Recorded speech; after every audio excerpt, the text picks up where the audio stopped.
That lawyer was Shara Nasser. I looked for her. She was very small and short, small. And I asked her, I said, "Are you the girl who is coming to ask about divorce?" She said, "Yes, I am." I asked her to speak with her if she doesn't refuse. And I took from her some information, small details. And after that, I asked her, "Don't be nervous." But how could Najud help but be nervous? She admits the unprecedented media coverage of the case terrified her. She was doing what no other child before her had dared. She wanted to divorce her husband. She had no idea if it would work, but turned to the judge in the case for protection. He declined comment to CNN, saying it would violate his legal obligations. In court, Najud had to face her husband, seen here on the right, and plead her case for leaving him.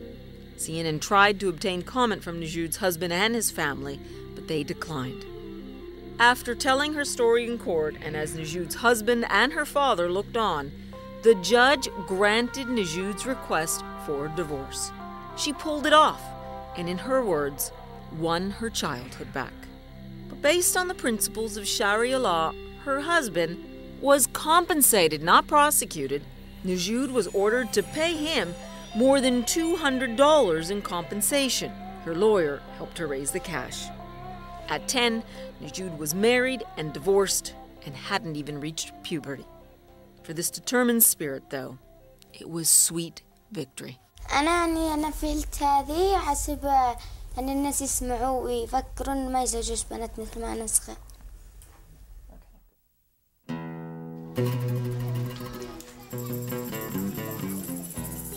So idealistic, really, when you consider that Yemen's government refuses to even define a legal age for marriage.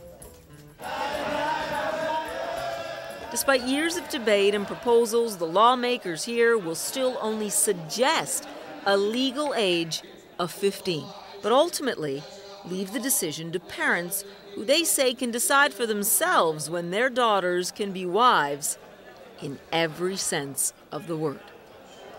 According to the UN Child Rights Convention, it's a problem. Early marriage is defined as when a bride or groom is under the age of 18. There are millions of cases around the world each year. لا يحق لأي واحد لا للرئيس ولا لمجلس النواب ولا لأحد من البشر.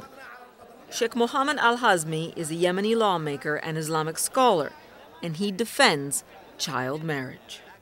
أن يحدد شيء أباحه الله. يعني الإسلام لم يحدد سن الزواج. لماذا يبحثون عن شيء لا يعتبر مشكلة؟ لماذا يعملون من شيء مشكلة وهو ليس مشكلة؟ يعني أنا أشتي أسأل لماذا يعني لماذا فقط الزواج المبكر مشكلة؟ But in Yemen, it's routine, and aid organizations say the legacy of child brides is very tangible. Girls too young to give birth die trying. Yemen has one of the highest rates of maternal mortality in the Middle East.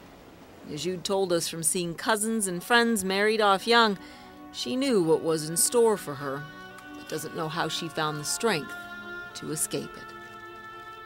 They always fear that the girl will do something to dishonor the family. Suha Basran is a women's rights campaigner for Oxfam. Her own mother was married at 13. Most of the girls, they don't say yes. It's just the family's decision. You will get married. Some of the girls, we find that they tell us, we want to continue our education. We want to stay in schools. But they go home and their families tell them, from tomorrow you are not going to school anymore because you got engaged and you are getting married within a month or 2 months. Yemenis describe it as a cultural birthright. Many here really don't believe there's anything wrong with what happened to Najud. She was merely assuring the family's honor. An old tribal saying here goes like this: show me a girl of 8 and I'll show you a perfect marriage. The culture issue is just an excuse. And when you look deep at the issue, you find that there is always a fear about the family honor. and that the girls will waste this honor. So get her married early to save the honor of the family.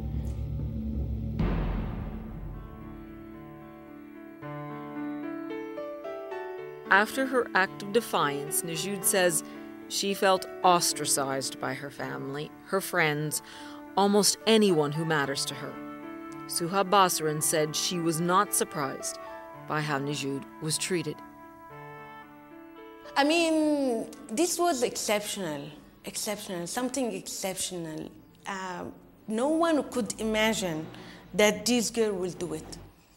And I don't think that another girl will do it. It's very tough. I mean, the girl, I don't know what pushed her, but she seems very strong. Or does she? Najud has paid a price. When we come back, we'll show you how. It's an unsettling look at what's become of Najud since her divorce has been made public. A hard-fought divorce that was supposed to deliver a measure of freedom and relief.